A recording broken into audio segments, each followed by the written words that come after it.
Panay ka ba sigaw na magtigil ka sa kada iyak ng anak mo? New week, new topic tayo guys. Pag-usapan naman natin yung mga luha ng anak mo. Yung tipong pagod na pagod ka na sa trabaho, sa gawaing bahay, tapos yung anak mo hindi tumigil kakaiyak. Nasasabihin mo na, Stop crying na, tumigil ka na. pero mas lalo pang lumalakas yung iyak ng anak mo. Panoorin mo tong video na to hanggang dulo para mag-iba ang pananaw mo sa emosyon ng anak mo. Kapon guys, no? Galit na galit ako dahil ayaw sumunod ng anak ko. Iyak siya ng iyak. Walang tigil. Sinigawan ko na siya sa sobrang inis ko. Pero, imbis na tumigil siya, lalo siya humagulgol ng iyak. Ilang minuto na lumipas, kumalma na siya, pero humihikbi pa rin. Nung lumapit ako sa kanya guys, no, ang init ng katawan niya. Realize ko na hindi pag inarte ang luha niya, kundi may sakit pala talaga siya. Tinuturuan ko pala siya na magtago ng nararamdaman niyang sakit dahil lagi ko siya sinasabihan pa ulit-ulit na tumigil siya sa kakaiyak. Na-realize ko guys na misunderstood ko yung anak ko. Kaya pala kahit anong sabi ko na tumigil siya, mas lalo pa siyang lumalakas ng iyak.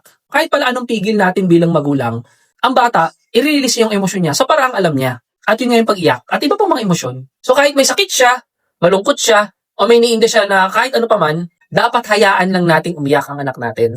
Kasi guys, ang iyak parang tubig yan, na kapag kinulong mo sa loob, mas lalong gumugulo at lumalakas ang pressure.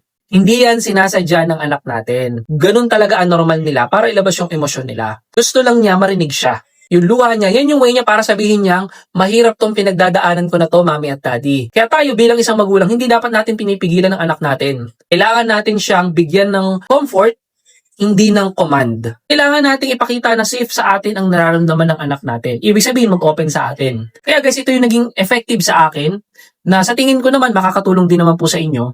So, ang gagamitin po nating acronym para sa parenting content natin for the day ay salitang CALM. C-A-L-M. Letter C. Comfort first. Aliwin mo muna yung anak mo. Huwag ka muna magbigay ng lecture sa kanya. Huwag ka muna magalit. Presensya mo at yung yakap mo ang pinakaunang kailangan ng anak mo. Kailangan niya muna ng kalmadong presensya ng magulang bago mo paayusin ang problema na pinagdadaanan niya. Letter A. Second letter. Acknowledge the pain. Kilalanin mo muna yung nararamdaman ng anak mo, baka may sakit yan. Tanungin mo muna siya. Huwag mong i-minimize ang feelings ng anak mo. Sa ganitong paraan, natututo siyang magpahalaga sa sarili niyang nararamdaman. Third letter natin guys, no? Letter L. Or let it out. Hayaan mong lumabas ang emosyon ng anak mo. Huwag mong piliting tumigil siya sa pag-iyak.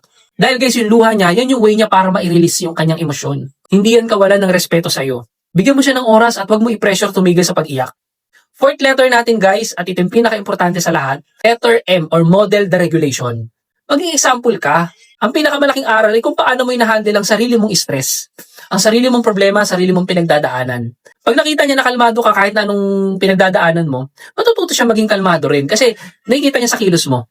Kaya tandaan natin guys, no, hindi sign ng pagiging pasaway ang pag-iyak. Yan ang way ng bata, ilabas ang emosyon natin. Huwag mong hayaan na magtago ng sakit ang anak mo o ng emosyon ng anak mo, lalong-lalo na sa'yo na magulang siya. Dapat maging open ang anak mo sa'yo at pwede siyang makipag-usap sa'yo na walang limitasyon, walang barrier.